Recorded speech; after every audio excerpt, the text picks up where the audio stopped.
आदमी पूछता है आदमी से, तेरा नाम क्या है? ये है वो नाम। आपकी कोई पहचान नहीं अगर आपका नाम नहीं। आदमी आदमी आदमी आदमी, इतने आदमी हैं, कैसे पहचान होगी? तो नाम से पहचान है। ये फलां कुमार है, फलां सिंह है, फलां है, फलां है। नाम लेंगे आप झट से खड़े हो जाएंगे। उसी तरह जिसने सारी सृष्टि को बनाया है, सारी खलकत को बनाया है, देव महादेव को बनाया है, ब्रह्मा विष्णु महेश को बनाया है, सारी सृष्टि को बनाया है और अपना नूर आत्मा देके सबको जिंदा कर दिखाया है, उसका भी कोई नाम है। उसको नाम से बुलाया जाता है।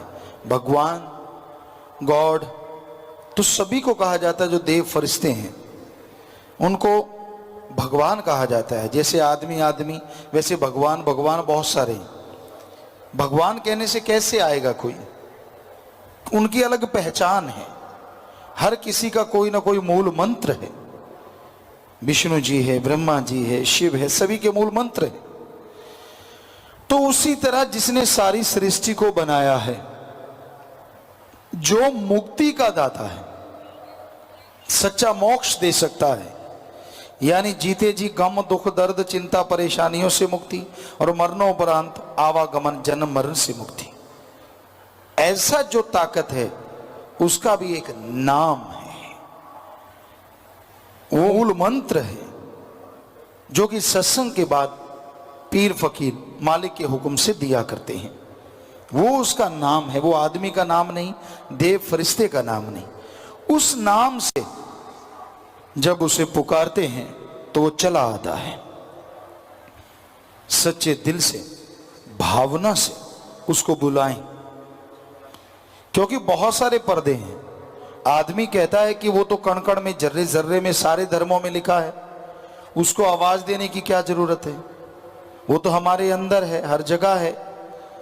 बिल्कुल वो आपके अंदर है, हर जगह है, लेकिन आपकी आत्मा ऐसे पर्दों से जो सूक्ष्म है लेकिन बड़े जबरदस्त हैं, उनमें कैद होकर रह गई है।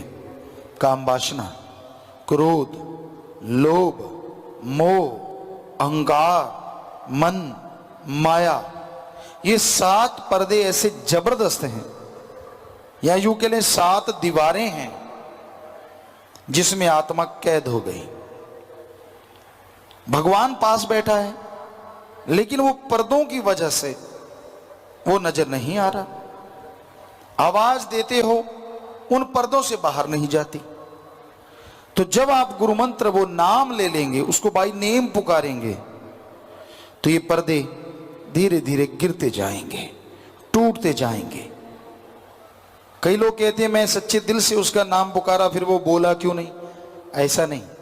आपके वो 7 पर्दे टूटने में देर है, फिर तो आपको बस जरा सा पुकारने की जरूरत पड़ेगी, यानी सेकंड के 100वें हिस्से में वो सुन लेगा। इतना जबरदस्त है वो मालिक।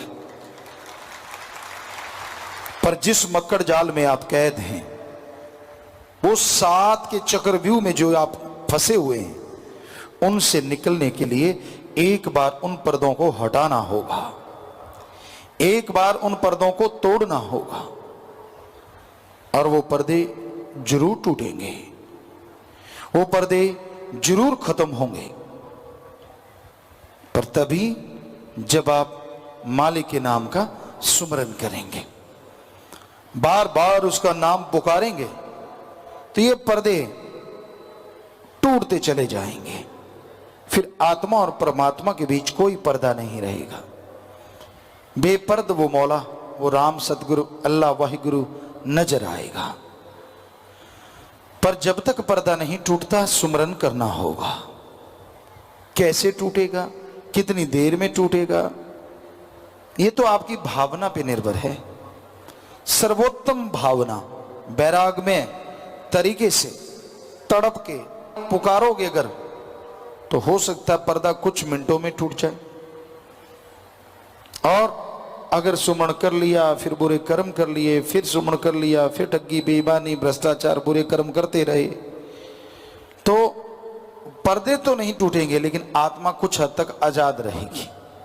बुरे कर्म छोड़ने से ये पर्दे टूटने शुरू होंगे, या दूसरे शब्दों में इन पे कंट्रोल आना शुरू होगा। मन दौड़ने से रुकेगा, काम वासना क्रोध लोभ मोह अहंकार से आप बच पाएंगे। तो इन पर्दों को हटाने के लिए जरूरी है आप सत्संग में आए और सत्संग में संत पीर फकीर जो मालिक का नाम बताते हैं उसका अभ्यास करें। धर्मों में यह लिखा है, आदमी का पहला काम, पहला कर्तव्य, पहला फर्ज ओम हरि अल्लाह वाहिगुरु गॉड खुदा रब की भक्ति इबादत करना है, उसका नाम लेना है, उसके नाम का जाप करना है। ये आदमी का पहला कर्तव्य है, पहला फर्ज है। इसलिए आप मालिक के नाम का सुमरन किया करें। अब आप निगाह मार के देखिए कितने के लोग हैं जो नियमानुसार मालिक का नाम लेते हैं। आप निगाह मारेंगे तो पता चलेगा बहुत कम लोग मिलेंगे जो नियमानुसार परमात्मा का नाम लेते हैं। कहते जी टाइम नहीं मिलता। आपके पास खाने का टाइम है, पीने का टाइम है, घर परिवार बनाने का टाइम है, धन दौलत जमीन जायदाद के लिए ठगी कैसे मारूं, बेईमानी कैसे करूं, रिश्वत कैसे लूं, दूसरे की जेब कैसे काटूं, दूसरे का सामान कैसे दबाऊं, दूसरे की मजबूरी का फायदा कैसे उठाऊं, किसी को ब्लैकमेल कैसे करूं, सारी प्लानिंग के लिए टाइम है। टाइम नहीं है तो ओम हरि अल्लाह वाहिगुरु का नाम लेने के लिए क्यों नहीं है टाइम? ये सब आपके बहाने हैं। टाइम है, ये आपका भ्रम है जो आपने बना रखा है, या यूं कहीं ये मन का जवाब है जो आपने तैयार कर रखा है। मेरे पास तो टाइम नहीं है। सब झूठ, 100% झूठ। सबके पास टाइम है। भगवान का नाम कोई रस्साकसी तो है नहीं जिसके लिए प्रैक्टिस करनी पड़ेगी। भगवान का नाम तो कोई गेम तो है नहीं जिसके लिए पहले अभ्यास करना पड़ेगा। सीधा नाम लिया और जुबान से शुरू हो गए, बस। ना प्रैक्टिस की जरूरत है, ना कोई पहले शरीर बनाने की जरूरत है, ना घर परिवार छोड़ने की जरूरत है। आप जीभा से, ख्यालों से मालिक का नाम ले सकते हैं। फिर टाइम का क्या चक्कर है? सफर कर रहे हैं, गाड़ी में बैठे हैं, गाड़ी चलती जाएगी और जीभा राम के नाम में लगी रहे। हाथ कारवल और ध्यान रब यारवल, आसान सा काम है। आप काम धंधा हाथों से पैरों से करते रहिए और जीभा से ख्यालों से मालिक का नाम लेते रहिए, कोई दिक्कत ही नहीं है। तो भाई उस प्रभु के नाम से सब डरते हैं। हम जब छोटे होते थे, कोई काग आके बैठ जाता था, कौआ, तो उसको परिवार वाले या जो भी भाई लोग होते थे तीर तीर तीर करते और वो भाग जाता था। तो राम नाम से तो लोग ऐसे डरते हैं जैसे तीर से कौआ डरता है। पता नहीं चक्कर क्या है, राम नाम वालों से इतनी क्यों जलन है, क्यों दर्द है? राम नाम किसी का कुछ बिगाड़ता नहीं, राम नाम तो संवारता ही संवारता है, भले काम करवाता ही करवाता है। तो राम नाम से जुड़ो, मालिक की भक्ति इबादत करो। हर इंसान अपनी मर्जी का मालिक है। पशु को सांकल डाल के खूंटे पे बांधा जा सकता है, अरे कोई आदमी को मजबूर कर दे, ये कैसे संभव हो सकता है? हाँ, जानवरों को मजबूर किया जाता है, उनको संकल बांध लिया, रासा बांध लिया, कुछ भी कर दो। तो ये बड़ी अजीबोगरीब बातें इस संसार में हो रही हैं।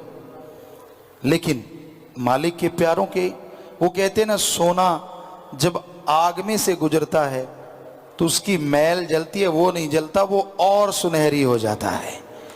ऐसे ही भक्तजन होते हैं जो मालिक से प्यार करते हैं, अपने सदगुरु अल्लाह राम से प्यार करते हैं, वो उनको लाख कोई बुरा कहे, लाख गलत कहे, वो उन बुराइयों में से होके, क्योंकि बुरा करने वाले, बुरा बोलने वाले उनकी मैल धो देते हैं और वो और पवित्र होके और आबा से आगे बढ़ते हैं और चेहरे पे नूर लेके आते हैं, अंदर बाहर सरूर लेके आते हैं।